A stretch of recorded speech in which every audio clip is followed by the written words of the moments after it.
Consolidation का procedure क्या है, होल्डिंग सब्सिडरी की बैलेंस शीट को कंसोलिडेट कैसे करेगा।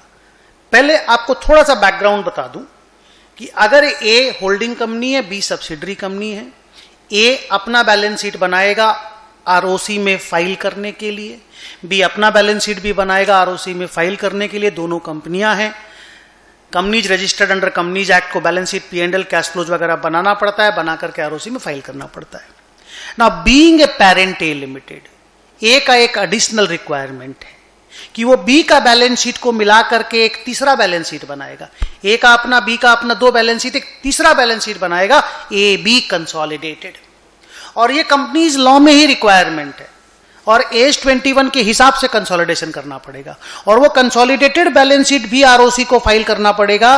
और अगर ये एनुअल रिपोर्ट बनाता है तो उस एनुअल रिपोर्ट में भी कंसोलिडेटेड बैलेंस शीट बना करके देना पड़ेगा, ये रिक्वायरमेंट है। तो आज हम लोग वही पढ़ रहे हैं कि how to prepare consolidated balance sheet, what is the consolidation procedure.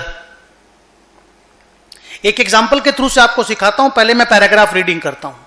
Paragraph reading जब करोगे तो बहुत कुछ भूल जाओगे पढ़ते पढ़ते, लेकिन जब एग्जांपल के थ्रू से मैं इस चीज को दोबारा एक्सप्लेन करूंगा तो आपको सब कुछ प्रॉपर समझ में आ जाएगा।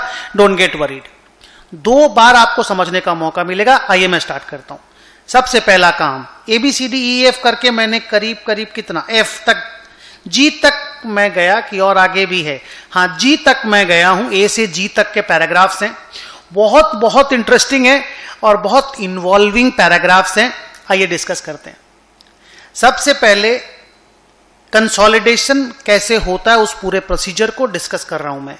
सबसे पहले 2 बैलेंस शीट, 2 P&L रेडी कर लो। आपके कंसोलिडेटेड कैश फ्लो नहीं आएगा तो डोंट वरी, 2 मैंने यहां लिखा get 2 balance sheet ready, 2 balance sheet, 2 P&L ready करके रखना है। तो ऑब्वियसली होल्डिंग का अपना, सब्सिडरी का अपना बैलेंस शीट तो रेडी रहेगा ही, आप रेडी करके रख लो, अपने सामने रख लो, कंसोलिडेशन स्टार्ट करो। सबसे पहले गुडविल या कैपिटल रिजर्व निकालोगे by cancelling the cost of investment. जो होल्डिंग ने सब्सिडरी के स्टेक खरीदने के लिए जो इन्वेस्टमेंट का पेमेंट किया, शेयर खरीदने का पैसा पेमेंट किया, that is called cost of investment. And proportionate equity on the date of acquisition. मान लो होल्डिंग ने सब्सिडरी के अंदर 1/4/21 को स्टेक खरीदा 80%, पेमेंट किया 700 करोड़ रुपीस।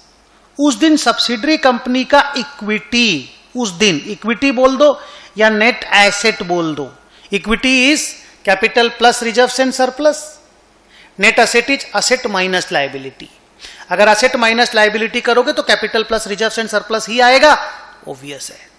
तो आप 1/4/21 का सब्सिडरी कंपनी का इक्विटी देख लो या नेट एसेट देख लो। मेरे मुंह से कभी कभी इक्विटी वर्ड निकलेगा, कभी कभी नेट एसेट वर्ड निकलेगा, आप घबराना मत। खाली इतना याद रखना कि ये जो नेट एसेट या इक्विटी आप लोगे, इसमें असेट एंड लायबिलिटी का फेयर वैल्यूएशन हुआ करता है। ऐसा AS 21 बोलता है कि भैया कंसोलिडेशन जब करोगे तो सब्सिडरी कंपनी की असेट एंड लायबिलिटीज को फेयर वैल्यूएशन करा लेना। तो अगर असेट लायबिलिटी का रिवैल्यूएशन का डिटेल दिया हुआ है तो कैलकुलेशन रिवैल्यूड फिगर पे होगा। अभी बिगिनिंग करने के लिए मान लो ऐसा कोई रिवैल्यूएशन नहीं है, ठीक है। आगे मैंने बोला फाइंड गुडविल और capital reserve by cancelling the cost of investment against proportionate equity. तो मेरा कॉस्ट ऑफ, मैंने बोला कि 1/4/21 को मैंने स्टेक खरीदा 80%, 700 करोड़ रुपया पेमेंट किया। उस दिन सब्सिडरी कंपनी का इक्विटी था, कैपिटल मान लो 100 करोड़, रिजर्व सरप्लस मान लो 500 करोड़, ठीक है।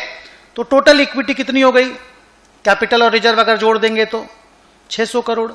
600 करोड़ का 80% हम खरीदे यानी 480 करोड़। 480 करोड़ के लिए मैंने पेमेंट किया 700 करोड़, तो डिफरेंस 220 करोड़ रुपया गोज टू गुडविल। ये अगर उल्टा होता तो कैपिटल रिजर्व।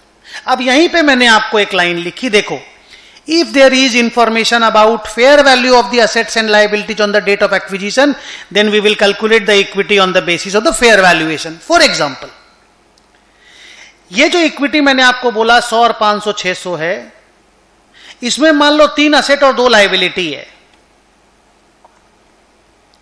3 असेट है 700 करोड़ का और 2 लायबिलिटी है 100 करोड़ का। 700 - 100 इज 600 करोड़। इसका फेयर वैल्यू दिया हुआ 700 का 800 करोड़, तो 800 माइनस 100 अगर पकड़ोगे तो 700 करोड़ हो गया। 700 करोड़ का 80% अगर निकालोगे तो 560 करोड़ हो गया।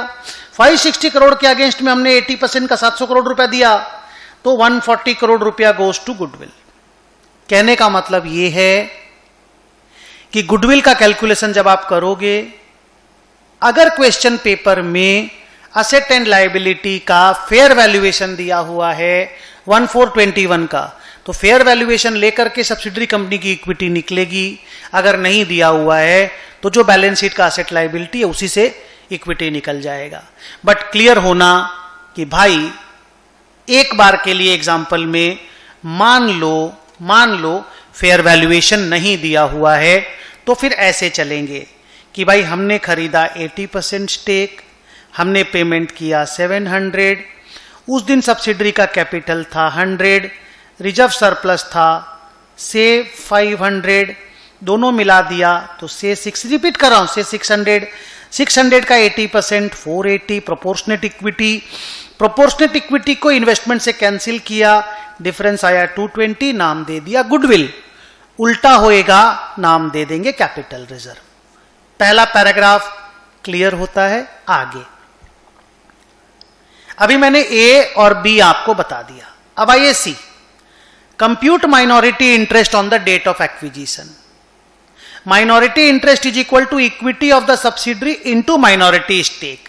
अगर मैं इसी एग्जांपल को आगे बढ़ाऊं तो यह सब्सिडरी कंपनी का इक्विटी था, इसमें 80% हम लोगों ने खरीदा तो 20% माइनॉरिटी के पास था। तो अगर हम इसका 20% निकाल दें, 600 का 20, भाई 600 का 80% ही तो हमने खरीदा सब्सिडरी का, 20% तो अभी भी माइनॉरिटी के पास है, तो 600 का 20% is 120, that is minority interest on the date of acquisition. तो ये आप निकाल करके रख लो, minority interest on the date of acquisition. ये मेरा पैराग्राफ नंबर सी है। एग्जांपल के थ्रू से एक्सप्लेन कर रहा हूं, फिर और एक एग्जांपल फुल फ्लेजेड वाला दूंगा, उससे आपको ये पूरे पैराग्राफ ए से जी तक कंप्लीट हो जाएंगे। हम रिपीट कराएंगे बार बार।